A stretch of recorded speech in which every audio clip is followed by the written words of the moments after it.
And welcome to the 1% Club. You've come to the right place. Great to see everybody. Happy New Year. Yes, it's still January, so I'm going to keep saying it, man. How are you guys? What a good looking group of people, man. I love the 1% Club. You guys are, that's right, Michelle. Come on, move, get that attitude. I love it. I got some too. All right, love you guys. Hey, Janine, good to see you, man. Oregon's in the house, man. So many great people. I don't want to leave anybody out. We have people from Dallas. We have Dallas people on here. They're all frozen. They're covered in ice. It's like the ice age. What's up, Jay Frank? Good to see you, man. You looking good. Uh-huh. All right. Well, we're going to dive into this today. Is Matt Plummer in the house? He is. Here he is. Matt, unmute yourself, baby. So we have a special guest today on the 1% Club, one of my best buddies in the world. He's trying to be a good golfer. He's not as good as me, but he's doing okay. And so I'm teaching him the game of golf, but there's hope for him. By the way, he's a +2. I didn't even know what that meant either. It means it's counterintuitive. +2 means he shoots two under par, which is like professional golf status, just so you know. And in Las Vegas, where the real golfers live, he wins the club championship all the time. So I concede he might be like a lot better than me. And usually when we hit our drives, and I'll get him up here, he says, because he's cocky, I will give you that. He goes, "Hey, Go, you see your ball?" I go, "Yeah, you see my ball?" He goes, "You know what the difference is?" What? He goes, "You could put a Costco between my ball and your ball." So that's mean. Okay. So that said, he's that's so rude, man. And I'm like, no, man, maybe a 7-Eleven with a big parking lot, easy. But I love Matt. Matt, how are you, man? I'm great. And for the record, I say that to James. I don't say that to Brent. Yes, you do. You said it to me. No, don't be backpedaling now. All It's right. great to see the one percenters. Look at these guys. Oh yeah, they're amazing, gorgeous group of Who people. let David Christensen in here, by the way? He's like Oh, he's a half a percenter. I mean, he's oh he's the yeah. best of the best. Look at him. Look at Or him. Jeff Sutherland, man. There's some Carmen Zuniga. There's some like, wow, Holy LJ's cow. This here. this is this is the room. This is Craig Nash, man. Craig, I'm going to be in Atlanta, baby. I'm coming to Atlanta tomorrow. I land at 10:30 a.m. Let's I'll be go. there, man. It's going to be great. Yeah, baby. I can't wait to high five you. All right. Well, Matt, let's dive into this. Let's let him know what we got cooked up for him today on the 1% Club. Yeah, for sure. Thank you guys. I've been actually the honor of working with Brent and Kathy for almost 2 years now, and I come in here and really want to pour into folks Tell that them what are that means looking. when you say you work with Brent and Kathy. Like, are you my health coach? What is it? Although you do It's listen. it's a full encompassing project when I work with Brent and Kathy. No, and Golf. He gives golf advice. He's a health coach. I yeah, love the so good dude. But tell him what you actually, you're a consultant for me and I pay you big bucks. Tell him what you do.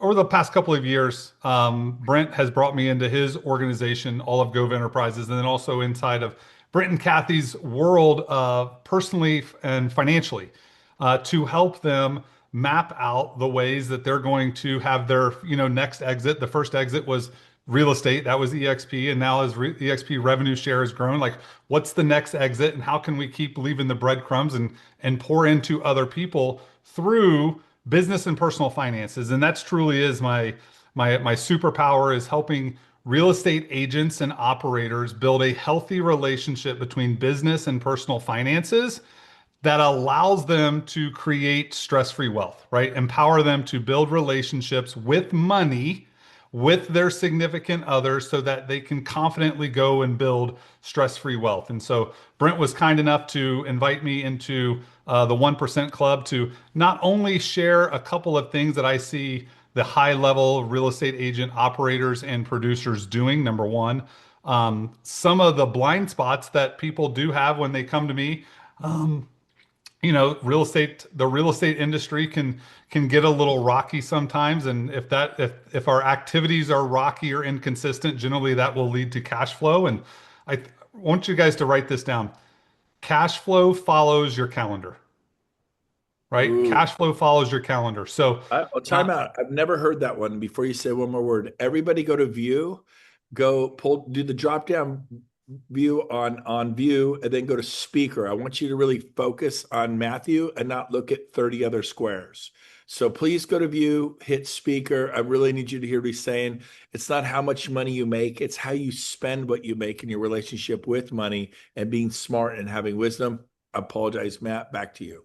All good. And so when I say cash flow follows your calendar, look at your calendar, right? If you're having some anxiety around your money, um, generally speaking, the two things that cause the most stress and anxiety for real estate agents is inconsistent income and financial disorganization.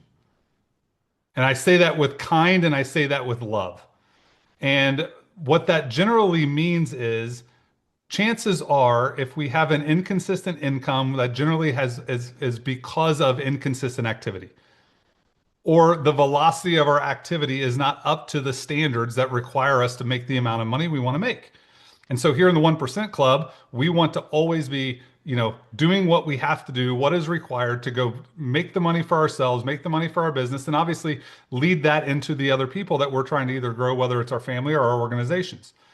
And so over the past, several years now, been able to, I'm blessed with tens of thousands of conversations. I've had conversations with, half a dozen with the people that are on this call just to walk them through the next step, whether it's a fire, whether it's a storm, whether it's just a question or a conversation, to ensure that they are building a healthy relationship with money. And so as I come on here, I mean, I can talk until I'm blue in the face. However, because we have a limited time and we have the all-star of all stars, I'll keep going, but I do want to know what is it and what are the things that either keep you up at night or that you're challenged with when it comes to business and personal finances as we come into the beginning of the year. And I want to make sure that this mastermind is something that you want to talk about, not necessarily something I want to talk about. So if there is a question, put it in the comments. We'll make sure that we get that question answered. But I wanted to come in here with a three-step framework, that you can implement today to take control of something in your business or personal finances. And that all starts with awareness, right? Awareness. I've been blessed enough to being so screwed up that I had to lose 100 pounds to stay alive. That So led to I want to hit that real quick. Hold on. Why should you listen to Matt Plummer? Is a physical and financial and anything else. Tell them a little bit about your story so they'll listen even more.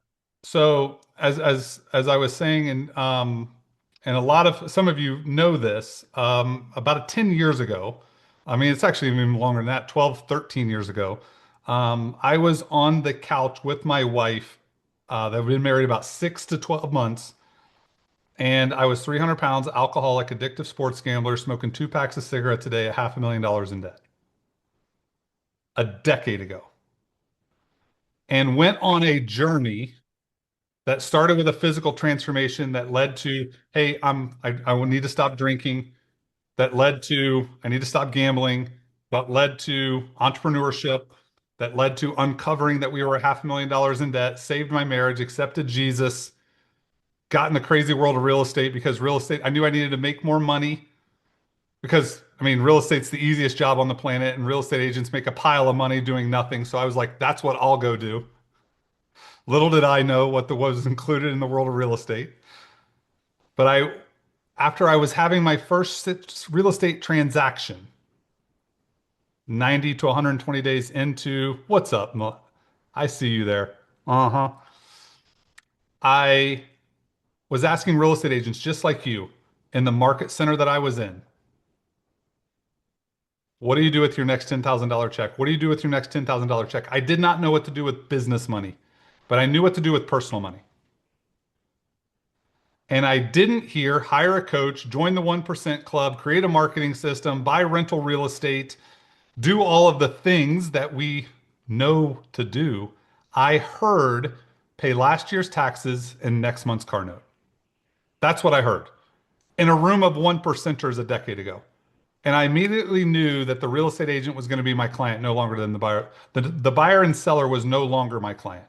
The real estate agent was the person that I could go impact forever, right? And I truly implement it. I didn't know it at the time, but instead of return on investment, who likes return on investment, ROI? Okay. Well, I've got something else better for you that will pay much more in dividends, and that's return on impact. So, what is the ROI that you can get inside of your revenue share group, inside of your masterminds, inside of your friends, inside of the people that you work with or you coach? And I didn't know it at the time, but the greatest return ROI I was getting was the impact that other people were having on me that I now get to have on other people. And that's helping them go through as I had all of these conversations. Is that the very first step in my transformation a decade plus ago was actually being honest with myself for the very first time. And I wrote down all of the facts. 300 pounds, alcoholic, addictive sports gambler, smoked 2 packs of cigarettes a day, $500,000 in debt, making good money, right? Who's ever felt like they've made good money, they had no time. Yeah. Most real estate agents, right? Most people in general. Because all of our money was going towards obligations versus opportunities. And when money goes backwards, it can't go forwards. And so if it can't go forwards, we can't get that return on investment because we don't have any money to go invest. It's all going towards car payments, taxes, and whatever else. And so sometimes we have to be honest with ourselves so we can make a step forward and understand that it's just the facts. The facts are truth, and the truth will set you free. That's it. And so write down how much you weigh, write down how much cash you have, write down how much you have in investments, write down how much debt you have, write down how many houses you sold, how much you made last year, and how much of it you kept or invested.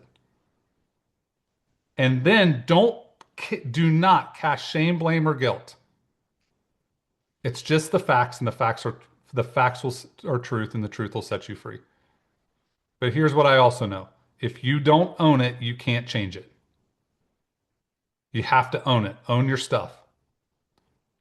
Step two is we have to make a decision. Once you write all that stuff down and you were like me, pick yourself up off the floor, come out of the closet from crying and screaming for 6 minutes. We only get 6 minutes. We don't get 60. We don't get 6 hours. We don't get 6 days. We get 6 minutes. That's it. Feel bad for yourself for 6 minutes. Come out of the closet. All right, it's time to go to work. What decision do we have to make? If we're in credit card debt, we got to get out of debt. What's the number one way to get out of debt? Stop borrowing money. How do we do that? We might have to add age to our money and we might have to get a month ahead so we can get off the credit card. I made the post about it today in my Facebook. If we're friends on Facebook, if we're not friends on Facebook, friend me on Facebook.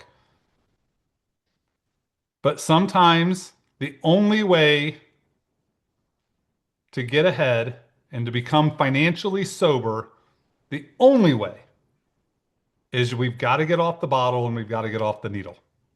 That's it. We've got to do it. And when you have 2 or 3 good months, you can't go back because it's the easy way to do it. We've got to solve for X. What has to be true for us to stop using credit cards? Is it cut lifestyle? Is it cut expenses? Is it cut friends? Is it to cut something? Is it to sell what we don't need to get from A to B? What is it? There's people on here that are sober. There's people on here that have quit smoking. There's people on here that have paid off a ton of debt because they've gone through this framework, awareness, and they've made a decision we're not going back. Fact. I talk to them every day. And number three is we've got to be intentional. Once you write down all of the facts and you write down the decision, hey, I'm going to stop using credit cards. Hey, I'm going to lose weight. What do you have to do? You know what? Is it easier to go to CrossFit, do paleo, be carnivore, like all of these things? Or, gang, can we just go out and walk 5,000 steps? Unless you live in the East or the mid-Atlantic, might be a little chilly. Can we walk around the kitchen island? Can you walk up and down the stairs? Can you go to the local school or the gym and get on a treadmill? YMCA, whatever it might be. Financially, can we go track our spending? How much did you spend in the first 27 days of January? How much is coming forward? How much are you going to spend in the month of February? How many closings are coming in? What are you doing with that money? And as you start to go through these and become intentional, transformation will occur. I'm $25,000 in credit card debt. What's the number one thing I can do? I can stop using credit cards. Great. What has to be true for me to stop using credit cards? I need to get 1 month ahead on X, Y, and Z so I can stop using credit cards. What does that mean? That means I might have to go to work and get 2 or 3 closings under contract, closed, cash in the bank before I even spend a dollar. That might take 2, 3, 4 months. That's okay. The last time I checked, anybody Dave Ramsey fans in here? Great. Half the room. It's like, do you like Trump? Do you like Biden? Real estate agents, it's going to be 50-50 if you like David Ramsey or not. But here's the point. Jared's like, I don't like Dave Ramsey. Well, let me ask you this. Do you like making money? Spend less than you make, invest the difference. That's called Dave, by the way. That's just not what he talks about on the radio. Here's my point. In 35 years of him on radio and doing a debt-free scream, not one person has ever got an extra badge or an extra like or an extra certificate because they did it in 9 days, Oh, 9 months, or 9 years. You finished the race. Just do it. It doesn't matter. There's no race, right? You don't make extra money or you don't do anything. You don't get an extra reward if you do it faster. The only extra reward you get is the one that you get to pay yourself, which is your own level of intensity, right? Because interest paid is a penalty, interest earned is a reward. It's still interest. Who's getting it? You or the bank? So as we're in this season of transformation, the beginning of the year, weight loss and fitness and finances are the two things that are most talked about in the beginning in January. So I encourage you to write down the facts, what decisions you have to make, and where do you need to be intentional on a daily basis to create that financial transformation. And some of us, just like with me when it was sobriety, sometimes you have to make decisions every hour. So you might have to track your spending every hour on the front end just to make sure you're not getting out over your skis. And that might mean I physically write down that I'm getting ready to go to Amazon and buy a case of energy drinks that it's $24.36 and make sure that I have it versus just putting it on a credit card. That's for when you just get started. Is that what we do today? Not necessarily. But we have a plan around our money before it comes in. And so as you look all the way down the line of time, where do I want to be? I want to be at a place where I don't have to really worry and stress about money. What do I need to do today? How much am I making? What's happening to it before it hits my bank account? And then am I honoring that commitment to do the thing before it hits the bank account? Does that track? So good. So good. Matt, let me ask you some questions. Can I? Yes, please. I want to have a real conversation. I want to talk about weight loss and I want to talk about finances. By the way, I have friends who only make maybe 180,000 a year. They paid off every single debt they have. They travel the world 200 days out of 365. Then it's not that they make a ton of money, but it's that they know how to spend it and have a plan for their money. Exactly what you said. But back to your weight loss thing. Like when you became aware and you wrote down the weight, I am 100 pounds overweight. Everybody here can do it, whether it's 10 pounds, 30 pounds, 50, 100, 200 pounds. Everybody here probably wants to lose 10 or more pounds. What, what happened there? Did you get angry? Did you get mad? Did you get busy? What did you do? Throw it back to that day. You're 100 pounds overweight sitting on the couch. Yep. So my coach, my counselor asked me one very specific question, and sometimes it takes pain, right? We're either driven, away from pain or towards pleasure, right? I am definitely driven away from pain. I'm not a carrot guy. I am a stick guy, right? And so he said to me, looking at me, he made one comment, if you don't change, one of four things are going to happen. You're going to be dead, divorced, in jail, or broke. And that was the pain I needed to hear. Because I've always been challenged with weight. But anyone else a professional at losing 20 and gaining 30? Yeah. Okay. We've all lost 20 pounds. The A problem thousand is we pounds. bounce back with 30. Right, And right. we've done that for a decade or plus or two or three, whatever it is. And so when I was making that decision, and this is the exact same, whether it's weight, money, drugs, alcohol, marriage, it's the same thing. We all come to decisions multiple times a day, and we have one of two decisions to make. Call it the fork in the road. If you watch NASCAR or you watch racing, horse racing, IndyCar, they all turn left every single time. Left turn, left turn, left turn, left turn. And they travel 500 miles. But do they ever go anywhere? No. If you're on a treadmill, do you actually ever go anywhere?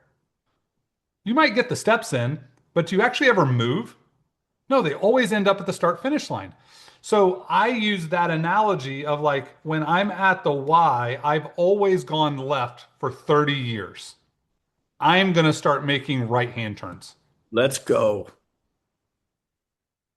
Now, what does that mean? That means when it was going through weight, cheeseburger versus pizza, or cheeseburger versus pizza. I'm going to go cheeseburger because I can take the stuff off and eat meat, right? Chicken versus steak. I'm going to go chicken because it's leaner, right? Sobriety. Now, I'm not saying to do this. Vodka or Coors Light. Well, for me, it was vodka because it didn't have the calories. But I ended up getting drunker faster, right? So it might be alcohol or Diet Coke. What happened? I started drinking a lot of Diet Coke, so I had to make a decision, Diet Coke or water. And then I want you, when you get to the thing that is like the hardest, I want you to say it out loud. People are like, what does that mean? I used to smoke cigarettes. Any smokers in the room, past previous smokers? Right? Great. I see John Doe over there. Right? Perfect. Now, alcohol, 300 pounds, alcoholic, addictive sports gambler, easier to quit and break an addiction than it was cigarettes. Crazy. And it was because A, you don't see it. Two, it's $5 at a time and it's socially acceptable. But here's the thing. I didn't make the decision, A, to quit. B, I didn't say it out loud until I said what I was actually doing. I was inhaling fire, tobacco, nicotine, smoke, chemicals, and then lighting it on fire and inhaling it into my lungs 20 times a day. How fast can you quit? Because I said it out loud. And so going back to the original thought is when you get to the fork of the road, say it out loud before you do it, and then turn right instead of just make circles going left. It's so good. I'm going to ask you about finance. I feel a need to pray for everyone right now. Lord, I just pray for people struggling with the alcohol or smoking or food addiction, that you would just break that off of them, we all here to love each other. Reach out to Matt, reach out to me, whoever inspires you, and the help with stop drinking. Don't stay quiet. Don't stay silent. Say it out loud. Own it. Be aware of it, and then take action like his steps said. So I just thank you, Lord. I pray for victory in your son's name. Amen. Matt, real quick, finances. And I'm sorry for those of you that aren't Christians. I'm sorry. I just felt overwhelming need to pray for people right there. I don't We normally do that. forgive you, Brent. I know. Thank you. Thank you. Matt, talk to finances. Okay, you realize you're $500,000 in debt. I think you said 540,000 in debt. Yep. Have you paid half it off? Do you still owe 275, quarter of a million? How much have you paid off, Matt? So here's I want everyone to hear this. You heard 300 pounds, you heard alcoholic, you heard $500,000 in debt. Now, is it easier to lose 100 pounds or is it easier to lose 10 pounds 10 times? 10 pounds 10 times. 10 pounds 10 times. I never in my life woke up and said, I'm going to lose 100 pounds. Never. It was the constant development of activity over every single day. I drank 2 protein shakes and got off the couch every day. That's all I did. Now, was there reading? Was there development? Was there a community? Was there a product? Was there a vehicle? Yes. However, the thing that I did, 2 meal replacement shakes, get up off the couch. Tactically, that's all I did. Now, when it came to money, we heard the exact same thing. I saw the exact same thing, staring at Dave Ramsey, staring at Financial Peace, staring inside of the, what I have as the wealth department community, and said, we just did this with weight. We're going to crush this financially. It's the same thing. So we stacked it all up. And Brent, I have had tens of thousands of conversations. We've made millions of dollars. I've helped people pay off tens of millions of dollars and pay off all this debt. I still remember the conversation I had with AT&T with AT&T and with Allstate to help reduce my insurance and my phone bill by $57. I remember that conversation. I remember how excited I was when I texted Melinda that we just saved $113 a month and we're going to crush this. And she's like, you're crazy. But I remember that. I remember the conversations of going through our bank accounts and looking at the timeshares that we owed money to. And we 100% could not afford the thing. We could afford the payment, but we could not afford the thing. I want you to write that down. Am I buying it because I can afford the payment, or am I buying it because I can afford the thing? I believe broke people, now I'm not calling you broke, I'm just using that as a classification, ask how much down, how much a month. I believe wealthy people ask how much. And they live their life through that methodology.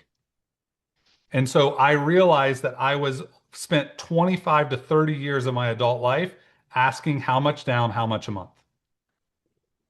And when I started making those decisions and saying, I'm going to cut this, I'm going to cut this, we're going to go this, we're going to go an envelope route. Hey, we have $400 here. This is how much, $500. This is our food budget. This is eating out. This is groceries. And I would walk into the grocery store, and we've all done it. The chicken is $20. I'm looking for the $16 chicken. That's the same the same 5 pounds of chicken. I'm looking for the 16, not the 21. Why? Because I'm using a $100 bill, not my American Express. When I go to the gas station and I only have $30 left and it takes $40 to go pump up my thing, I'm going into the thing to pay $30. And you just start small. Think big, go small, trust the dominoes will fall. Good. I like I never was going to lose 100 pounds, but can I lose 10 pounds? Yep. And do that 10 times and it's 100 pounds. Can almost do that with paying off debt. Some people have this $100,000 worth of credit card debt. Like, It's oh, Lord, exhausting. how am I going to pay it off? Well, maybe you pay off 10 grand 10 times or chunk it down 5 grand 20 times. Can you Yeah, do or five? even Wow. start even smaller. Like, hey, the first thing I have to do is, if I want to get out of debt, the first thing I have to do is stop borrowing money. Well, what are the things that cause you to borrow money? Um, Emergencies, right? I mean, no one woke up on planet Earth and said, I can't wait to go get a credit card. I mean, nobody here did. We got it out of a convenience because we got a free t-shirt and a free hat. And it was a safety net between A and B. And something happened between A and B, and something fell through like a closing, and we needed to use a credit card because it was an emergency. And then the closing didn't happen the next month. The next thing you know, we got $1,000 that's rotating over and over and over. So the first step I want you to do, can you go get $1,000 and put it in an envelope and only use it in case of emergency, break glass, and that's the only time that you can use this money. And this is your safety net. This is your starter budget or starter buffer between you and having to use a credit card. And then can we go get a month ahead? Hey, life costs $10,000. Can we go get another $10,000 to put on top of this? So we've got April taken care of when it comes. And we don't have to use a credit card to buy groceries in April. And then you can start paying off debt. And then you can start the process. And then you can be like, hey, I got that $1,000. Let me go do it again. And let me go take that and add it to the $200 minimum payment. And now I just made a $1,200 payment on my car. Or I paid off my Best Buy credit card from the TV I bought 4 months ago for Black Friday that it still's not even on the wall. By the Right? way, Matt, we look at every single thing I spend, Amex cards, Mammoth, everything, like detailed. We pay attention to the dollar. We're over budget on an Airbnb that I have. We had to furnish a 5,000 square foot home. And the feedback came from our first people. There's no TVs in the summer. My wife didn't want TVs. And people like, oh Funny. no, that was a big complaint. They did not like the fact there were no TVs. So the old Brent would say, I literally said, well, I guess we got to go to Costco or Sam's Club and get a couple 7.99 TVs on sale. So that's $1,600. My daughter, thank God, I have a daughter who's helping us first. She goes, Dad, I can go on Facebook Marketplace. I just bought a smart TV, gives you everything you want. You don't even need cable for $50. It's beautiful. And I'm like, do it. Get two of those. So instead of spending 1,600, we're going to spend $100. It's an Airbnb. What do I care? It's not for my house. And she goes, Dad, it's beautiful. They bought upgraded. Nothing wrong with it. It's like the size of this thing behind me, this painting, Yeah. $50. And I'm like, what? So it's just being smart. I mean, I could buy 100 of those things. But it's having that flagrant attitude. And so I'm proud of myself. I commissioned her to go buy two $50. And by the way, Facebook Marketplace is awesome. A 7 wood, it broke in travel. I got three of them for like $100, and each one is like 400 each. It would cost $1,200. And they were used, and I picked my favorite one to match an old 7 wood Callaway that you can't get anymore, and it was awesome. So just a little trick. Facebook Marketplace can save you some cash.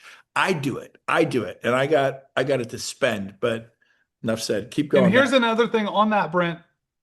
There's stuff in our house that people will pay money for that we don't use, right? Whether it's, and again, when I coach you, I get to coach me. We bought a gorgeous house. There was something wrong with the sink. Melinda fixed it. The manufacturer sent us a brand new sink. I was like, it's a sink. It's sitting in the garage. It's still all boxed up. It's still on the pallet. Melinda was like, I was like, how much is that sink? She's like, I don't know, like $3,500. I'm like, what's going on Facebook Marketplace this afternoon for 19.95 or 9.95? I'd much rather have $1,000 and my garage back, right? So what are those little things that are around your house that we take for granted, right? Now, again, I call myself out. Look at all of this amazing shelf art back here called books. Did I need all of those books, right? Could I go and sell those books? Could I go and donate those books? And again, it's not necessarily for the money, but it's for the time and the space, right?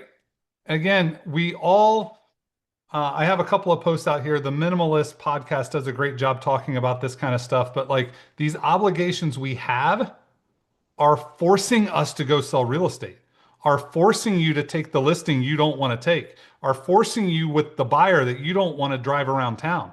But because we got a $1,500 car payment and we got this and we got that and we got student loans that have been around so long we think they're a pet, it forces us to go do things that we don't want to do. And here in Las Vegas, we call that entertainment. And other places, it's called a different word on doing things you don't want to have to do for money. So I encourage you to just walk through this journey, walk through this season. Some of y'all are 1000% financially locked and loaded. Where is it else? Right? Find the leak, fix the drip. And in any area of our life, if we're trying to get from one side of the lake to the other and we have holes in the boat, does it matter how fast we paddle? Well No. said. So I appreciate Brent. Obviously, if there's any questions, we can pop on there. I know Yeah, we're pushing up let's. against the clock, Well, so I'm waiting for Verl to show up for the next section. Type a question in the chat if you have a question for Matt. Matt, do you offer any coaching, any programs, anything? I Any? do. I actually I have a master class where we're going to go in depth on this for 60, 65, 70 minutes next Tuesday, or sorry, next Thursday, February 5th at 9 Pacific, 12 Eastern. And we're going to go into it. It'll be at the 9 o'clock hour, and we'll be done in 55, 60 minutes. And you'll walk away with an action plan of transformation and also the steps to take, right? How to pay yourself first, how to add age to money, how to actually do it, the tactics, and then also how to live on a cash flow plan, like what it Yep. means and how to get freedom from the crazy bad word called budget. Yep. I love this. I see you put it in the chat. I It's put it in the Matt. chat. It's a live training to where you can hop on, and I promise you'll leave that event inspired, encouraged, motivated, as well as with a plan on what to do, what your next step is, leaving that live training. I love it. And it's mattplummer.com/masterclass. So what you focus on expands. And if you want to focus on getting out of debt and doing your finances right, attend that next Thursday on the 5th at 9 a.m. Pacific, 12 Eastern. Matt Plummer, Plumer, no B in there, Matt Plummer. .com/masterclass. It'll be awesome. Matt, you're awesome. Thank you for being on. And Burl just got here. Awesome. So Have a I great think time with Virl. Go make all that money, and he's got the steps. He's got the path to money. He's the man with the plan. come on, man. Thank you, All right. Matt. Everyone Have a give great Matt afternoon, some everybody. love. Thank you again. Give him a thumbs up, wave at him. Good job. Thank you, Matt. He's my coach and I for the finances have been well worth the consulting fees. Burl, a question for you, and I'm going to hand it over to you. And we're actually headed out, so I have to take a quick shower. I'm still sweaty from golf. I should have even admitted that, but I did. So, Burl, question for you. What what how do I say this right? I think prospect, can solve darn near any financial problem you have. You can prospect your way out of pain and out of your situation. And it's just, I think that's where the rubber meets the road in this business is mastering lead generation and prospecting. I don't know what you're going to cover today, but I'm going to let you do it and do your thing. I love you, man. We'll see you in Cabo. And we sold out for everyone listening. We sold out the Hyatt Ziva 2 nights ago. There are no rooms available. We sold out 1,900 nights. Woo! Mr. Gove is excited. That was $1 million hanging over my head. I signed a contract for $1 million with the rooms. That is awesome. On the website, though, just right down the street. Sorry, Burl, I got to say this is the Hyatt Park Place, the sister hotel. It was built just a few years ago. It's brand new, super clean, super nice. $149 a night. And you just get the wristband, full access to the resort. Do not miss that event. So people could still totally go. With that said, it's all on the website, cabo26.com.